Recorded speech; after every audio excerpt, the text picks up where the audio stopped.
खाने के लिए बना है। अभी गांधी मैदान में आपका ठेला लगेगा तो चूसने जाएगा, वो मंत्री को लेकर जाएगा। पत्र में हम लोगों ने उल्लेख कर दिया था कि अगर हमारे किसी भी साथी पर दंडात्मक कार्रवाई या सेवा वापसी की जाती है तो हम लोग भूख हड़ताल पर जाएंगे। हम लोग के बिना ऑफिस एक दिन भी नहीं चलेगा। हमारा जो बिहार सरकार है वो कम्बल ओढ़कर अभी पी रहा है, इसीलिए वो सुना कर रहा है। नमस्कार, मैं साकिब कुमार, अपनो भारत टाइम्स देख रहे। राज्य स्तरीय डेटा ऑपरेटर जो है पटना के गर्दनीबाग धरना स्थल पर अनिश्चितकालीन हड़ताल पर बैठे हुए हैं। एक तरफ मानसून सत्र चल रहा है, उसके ऊपर सरकार के ऊपर दबाव बनाने के लिए तमाम डेटा ऑपरेटर्स जो हैं वो अपनी मांगों को लेकर गर्दनीबाग में बैठे हुए। इनसे सीधे जुड़ते हो, जानते हैं आखिरकार किन मांगों को लेकर आप लोग अनिश्चितकालीन हड़ताल पर बैठे हुए हैं। देखिए, हम लोग का मांग सेवा समायोजन है और सरकार के द्वारा 2 बार वार्ता के लिए बुलाया गया। तो कल भी हम लोग विशेष सचिव महोदय के समक्ष जो है वार्ता टीम वहां पहुंची, 4 सदस्य, और वहां जो वार्ता हुई जॉब सुरक्षा, उसके बाद जो है विशिष्ट नियमावली बेल्टॉन के माध्यम से कार्यरत कर्मियों के लिए, उसके बाद ग्रेडिंग की व्यवस्था, उसके बाद जो है अपील का प्रावधान, उसके बाद पुनर्नियुक्ति आयोग की अनुशंसा का जो पत्र है उसको विलोपित करने की मांग पर सहमति बनी, मगर अभी तक उस तरह का कुछ निकल के नहीं आया।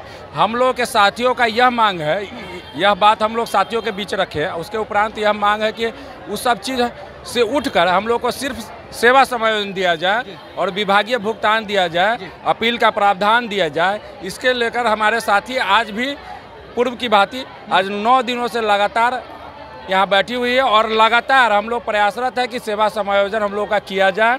और आपको बता दें कि विभागीय पत्र में हम लोगों ने उल्लेख कर दिया था कि अगर हमारे किसी भी साथी पर दंडात्मक कार्रवाई या सेवा वापसी की जाती है तो हम लोग भूख हड़ताल पर जाएंगे। उसके लिए अब हम लोग अग्रसर है, वह अंडर प्रोसेस है, हम लोग जल्द ही भूख हड़ताल करेंगे। इसकी भी सूचना आपको हम दे दें। और 2 साथियों का जो सेवा वापसी किया गया है, यह हम इसका खेद जताते हैं, चूँकि कल भी बैठक में इस बात को हम लोगों ने रखा था कि जिनका भी सेवा वापसी इस हड़ताल अवधि के दौरान होता है उनका सेवा आप पुनः बहाल कीजिए और उनको जॉब सुरक्षा दीजिए। फिर भी अनिश्चितकालीन हड़ताल पर आप लोग बैठे हुए हैं, मानसून सत्र भी चल रहा है, क्या लग रहा है कि आप लोग की आवाज़ जो है वो सत्र तक, सदन तक पहुंचेगी? जी बिल्कुल पहुंचेगी। कहे कि हम लोग अहम अंग हैं सरकार का और हम लोगों से बहुत सारी डिजिटलाइजेशन का काम और सरकार की बहुत महत्वाकांक्षी योजनाओं में हम लोगों का सहयोग रहता है और सहयोग रहता रहा है। और हम पिछले 7 दिन और 17 तारीख से अनिश्चितकालीन हड़ताल पर हैं। सरकार के कानों पर यदि जूं नहीं रेंग रही है, ये गलत बात है हम लोगों के लिए। और इसमें हमारे साथियों का भी बहुत बड़ा योगदान रहा है कि यहाँ आकर के बारिश, धूप, बरसात सब में संख्या भी हजारों में है। इसके बाद क्या लग रहा है कि सरकार के ऊपर इसका दबाव पड़ेगा? जी बिल्कुल दबाव पड़ेगा। हमारे बहुत सारे साथी ऐसे भी हैं जो गर्दनीबाग नहीं आए लेकिन हड़ताल में सम्मिलित हैं, घर पर रह कर के भी हड़ताल कर रहे हैं। ऐसे लोगों से भी मैं आशान्वित हूँ, आशा करता हूँ कि वो कार्यालय ना जाएं, सरकार की महत्वाकांक्षी योजनाओं में अपना हाथ ना बटाएं। ठीक ये, और हम लोगों के कदम से कदम मिला करके इस सेवा समायोजन जैसी मतलब कतार में सामने लेके आए, आगे खड़ा करे। ये बताइए कि विधानसभा का चुनाव भी होना है, कुछ ही महीने बचे हैं और ऐसे में जब सरकार के ऊपर आप लोग दबाव बना रहे हैं, अगर सरकार फिर भी आप लोग की अनिश्चितकालीन जो मांग है, जो हड़ताल पर बैठे हुए, इसके बाद भी सरकार के कानों तक आवाज़ नहीं पहुंचेगी तो अगला कदम क्या होगा? देखिए, अभी तो विगत 9 दिनों से हम लोग हड़ताल पर बैठे हुए हैं, सरकार के कानों तक जू नहीं रहेंगी है। हम लोग आगे प्रयासरत है कि सरकार हमारी बात को सुने। यदि सरकार हमारी बात को नहीं सुनती है तो आगे अगले कड़ी में हम लोग भूख हड़ताल भी करेंगे। हमारे 2 साथियों की सेवा वापस की गई है, कल हम लोगों ने अपने मांग पत्र में भी दिया था। यदि हड़ताल अवधि में किसी भाई बहन की सेवा वापस होती है तो हम लोग आमरण अनशन भी करेंगे और इसका हम लोग स्ट्रेटजी बना रहे हैं और बहुत जल्द परसों से हो सकता है हम लोग भूख हड़ताल पर बैठ जाएंगे। ये बताइए कि अपने कामकाज को छोड़कर आप लोग अनिश्चितकालीन हड़ताल पर बैठे हुए हैं, इस डेटा ऑपरेटर्स के अनिश्चितकालीन हड़ताल का सरकार पर कितना फर्क पड़ रहा है, कितना दबाव बनेगा? फर्क तो सारे विभाग पे पड़ रहा है, क्योंकि सब लोग जानते हैं कि हम लोग का क्या, हाँ, सब लोग जानते हैं कि हम लोग का क्या इम्पोर्टेंट है। हम लोग के बिना ऑफिस एक दिन भी नहीं चलेगा। तभी भी सरकार, अभी तक 9 दिन हो गए हैं हम लोग को, अभी तक नहीं सुनवाई हुई है। तो हम लोग का आगे भी ये अनिश्चितकालीन रहेगा जब तक से सरकार हम लोग को समायोजन नहीं कर। सत्र खत्म हो जाए लेकिन आप लोग का हड़ताल खत्म नहीं होगा जब तक सरकार नहीं सुनेगी। जी जब तक नहीं सुनेगी सरकार तब तक से हम लोग इसी धरना स्थल पे बैठे रहेंगे। और 26 तारीख तक हम लोग सरकार को बोले हैं कि अल्टीमेटम दिए हैं कि हम लोग 26 के बाद भूख हड़ताल भी करेंगे। ये बताइए कि अनिश्चितकालीन हड़ताल का कितना फर्क सरकार पर पड़ा है? क्या सत्ता पक्ष या विपक्ष की तरफ से कोई नेता आप लोग के साथ आए हैं आप लोग की समस्या को सुनने? बिल्कुल नहीं, अभी सिर्फ आईटी के जो सचिव हैं वही सिर्फ बात किए हैं और वो भी हमारी बातों को अनसुनी तौर से किए हैं। कोई भी ऐसा फलाफल नहीं निकल करके आया है जिससे हम लोग संतुष्ट हो पाएँ। अगर ये इसी तरह से चलता रहा तो हम लोग मजबूरन भूख हड़ताल पे जाएंगे ही जाएंगे। ऐसे क्यों? अनिश्चितकालीन हड़ताल का कोई फर्क सरकार पर नहीं पड़ रहा है? बिल्कुल नहीं पड़ रहा, बिल्कुल भी नहीं। हम लोग जो अनिश्चितकालीन हड़ताल के हैं, आज 9वां दिन है हड़ताल का, हम लोग के हड़ताल का उन सरकार पर कोई असर नहीं पड़ रहा है।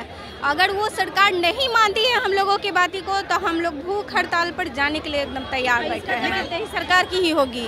अगर हम में से किसी को, कोई भी साथी को अगर कुछ भी हो गया है या फिर हम लोग का तबीयत खराब हो गया या फिर कुछ हमारा खुद तबीयत खराब रहने के बावजूद में भी हम यहाँ पे आकर के और कंटिन्यू 17 तारीख से लेकर के आज 9वां दिन हमारा है, मगर सरकार को ये दिखाई नहीं दे रहा है कि हम लोग किस लिए यहाँ पे आए हुए हैं और क्यों आए हुए हैं। तो ये सरकार कैसी है जो हम लोग को अनसुना कर रहा है? क्या हम इनके राज्य में नहीं रहते हैं? इनके राज्य। ये बताइए कि आप लोग कह रहे हैं कि आप लोग अभिन्न अंग हैं और आप लोग के बिना काफी कामों का भी नुकसान हो रहा है, क्षति हो रही है, तो ऐसे में अब सरकार क्यों नहीं फिर फैसला कर रही है आप लोग के पक्ष में?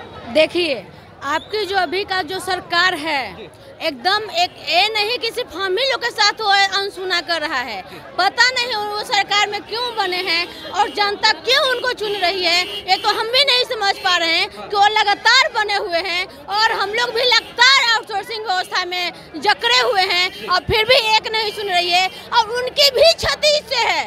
ऐसा नहीं है कि सिर्फ उनका कार्य का मतलब ये हो रहा है, वो जो हम लोग आउटसोर्सिंग व्यवस्था जो है, आउटसोर्सिंग कंपनियां भी बहुत ज्यादा जो है आपका वो क्षति हो रहा है, करोड़ों का क्षति हो रहा है और फिर भी ये सरकार नहीं सुन रही है। तो हम यही कहते हैं कि आउटसोर्सिंग कंपनियां से भी हमारा जो बिहार सरकार है वो कम्बल ओढ़ कर घी पी रहा है, इसीलिए वो सुना कर रहा है। हम यही कहना चाहेंगे, हमारा सरकार ही हमारा शोषण करवा रही है, हमारा सरकार ही शोषण करवा रही है और जानबूझकर करवा रही है, अपना पैसे की लालच में करवा रही है। आउटसोर्सिंग कंपनियों से वो वोट के लिए अनुदान लेती है और हमको शोषण करवाती है। हम मुख्यमंत्री पर आरोप लगाते हैं, हम मुख्यमंत्री पर आरोप लगाते हैं कि वो आउटसोर्सिंग कंपनियों से अनुदान लेती है और हमको शोषण करवाती है। बिहार सरकार ही हमारा शोषण करवा रही है। ये बताइए कि आप लोग के अनिश्चितकालीन हड़ताल का क्या लगता है कि सरकार कुछ अब संज्ञान लेगी, क्योंकि अभी तक आप इतने दिनों से बैठे हुए हैं और भूख हड़ताल की भी बात कर रहे हैं, तो क्या लग रहा है सरकार क्यों नहीं फैसला कर रही है? सरकार फैसला करेगी, हम लोग कोशिश कर रहे हैं, सरकार जरूर सुनेगी। सबको दे रही है तो हम लोग को भी देगी, हम लोग को विभाग में समायोजित कर दे, हम लोग की यही मांग है। जब हम लोग को क्वालिफाई होते हैं, एग्जाम देने को क्वालिफाई होते हैं, फिर उसके बाद हम लोग को विभाग से ट्रेनिंग भी दी जा रही है, फिर हम लोग को समायोजित करने में उसको क्या जा रहा है? विभाग में समायोजित कर दे, हम लोग की यही मांग है कि हम लोग को विभाग में समायोजित कर दे। हम लोग को सेवा शिक्षा चाहिए, विभाग में समायोजित करे सरकार को। ये बताइए कि इस साल विधानसभा का भी चुनाव है और चुनाव में अब अगर सरकार फिर भी आप लोग की मांग को नहीं सुनती, इस हड़ताल का भी फर्क नहीं पड़ता है, चुनाव में सरकार को कैसे जवाब दीजिएगा? हम लोग अभी हड़ताल पे बैठे हुए, अनिश्चितकालीन हड़ताल पर, अगर सरकार नहीं सुनती है तो हम भूख हड़ताल पे जाएंगे, लेकिन हम लोग बैठे रहेंगे जब तक सरकार नहीं सुनेगी हम लोग की बात। हम लोग का एक ही मांग है, सेवा समायोजन। जब तक हम लोग का मांग पूरा नहीं होता है हम लोग यहीं पे डट के बैठे रहेंगे। देखिए, सीधे तौर पर डेटा ऑपरेटर्स जो हैं वो अनिश्चितकालीन हड़ताल पर बैठे हुए और इनका कहना है कि सरकार अभी तक इनकी मांगों को नहीं सुन रही है। ये बताइए कि सीधे तौर पर आप लोग का जो आक्रोश है, जो गुस्सा है, वो सरकार के खिलाफ दिख रहा है। अब ऐसे में विधानसभा चुनाव में किस तरीके से जवाब दीजिएगा? विधानसभा चुनाव में हम लोग सरकार विरोधी वोट करने का काम करेंगे। जितने भी संविदा कर्मी, आउटसोर्स कर्मी है, जिन पर सरकार ध्यान नहीं दे रही है, वो सभी लोग सरकार विरोधी वोट करेंगे। ये बताइए कि इस साल विधानसभा का चुनाव भी है और एनडीए सरकार जो, क्या लग रहा है कि आप लोग के पक्ष में यह काम करेगी? नहीं करेगी तो इस पर सरकार नहीं बनेगी, बनने नहीं देंगे सरकार को। ये इस बार अगर नहीं सुनती है उसको, अगर हमारे पद पर अगर सीधी बाहर वो निकालती है, वो हमारे पद से मुक्त करे, उससे पहले उसको चेंबर की कुर्सी से उसको उतारना पड़ेगा, उतार कर रहेंगे, उससे पहले हम उसका पद छीनेंगे, तब वो हमारा पद छीनेगा।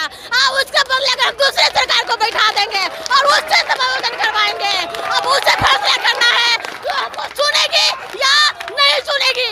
नहीं सुनेगी तो उसका आवाज तक हम जाएंगे। वो कैसे नहीं सुनेगी? वो आम चावने के लिए बना है। अभी गांधी मैदान में आपका ठेला लगेगा तो चूसने जाएगा, वो मंत्री को लेकर जाएगा और यहाँ कौन आएगा, ये देखने को नहीं आएगा। ये किसकी जिम्मेदारी बनती है? वो सुशासन का सरकार बना हुआ है, काला कमर ओढ़कर आउटसोर्सिंग से पैसे खाकर हमको शोषण करवा रहा है। इसके लिए हमने उसको चुना था, आप चावने के लिए उसको चुना था। इस बार उसको चेयरमैन का कुर्सी से उसको इस्तीफा मांगते हैं। समायोजन दो, नहीं तो इस्तीफा दो, समायोजन दो, नहीं तो इस्तीफा दो। देखिए, डेटा ऑपरेटर्स का गुस्सा आप सीधे तौर पर देख रहे हैं। भारी संख्या में पटना के गर्दनी बाग धरना स्थल पर ये सब बैठ चुके हैं। हम आपको एक बार फिर से तस्वीर दिखाते हैं किस तरीके से भारी संख्या में तमाम जो डेटा ऑपरेटर्स हैं वो यहाँ पर हजारों की संख्या में बैठे हुए, सब लोग सरकार के खिलाफ जमकर नारेबाजी करते हुए नजर आ रहे हैं। इनकी संख्या आप देख सकते हैं और अनिश्चितकालीन हड़ताल पर बैठे हुए महिलाओं की भी संख्या काफी ज्यादा है। और ऐसे में अब सीधे तौर पर एनडीए सरकार को ये चुनौती देते हुए नजर आ रहा है। उनका कहना है कि सरकार अगर इसके बाद भी सरकार के कानों तक आवाज नहीं पहुंचती है तो अब जब अगर हमें समायोजन की मांग अगर सरकार पूरी नहीं करेगी तो अब हम लोग भूख हड़ताल पर भी बैठेंगे। और एक बार हम फिर आपको तस्वीर दिखाते हैं किस तरीके से जोश और उत्साह के साथ तमाम जो डेटा ऑपरेटर्स हैं वो अपनी मांगों को लेकर सरकार को सीधे तौर पर चुनौती देते हुए नजर आ रहे हैं।